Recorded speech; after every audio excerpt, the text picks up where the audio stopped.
Татарский драмтеатр вновь радует своих зрителей. Труппа готовит к премьере спектакль по роману писателя и журналиста Шамиля Идиатуллина «Город Брежнев». Зрители ожидают 4-часовая постановка. Подготовлены масштабные декорации. Подробнее в сюжете Лилии Гатиной. В драме поставлены по роману Шамиля Идиатуллина «Счастливые 80-е годы в СССР», посвятившие себя работе родители и подростки, лишенные их внимания. Артур, получивший сравнительно правильное воспитание, однако не оставшийся в стороне от уличного влияния. Виталь Тулич, не нашедший своего предназначения в жизни. Эти и другие герои заставят зрителя перезагрузиться. Вас будет ждать атмосферный спектакль, в котором есть и романтика 80-х, и долгий творческий театральный вечер.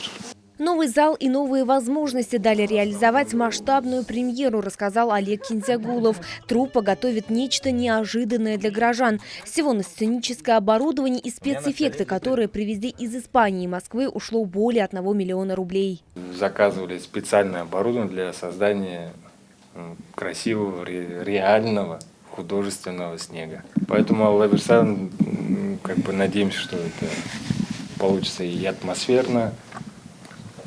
Там есть где и поплакать, есть где и порыдать, и посмеяться.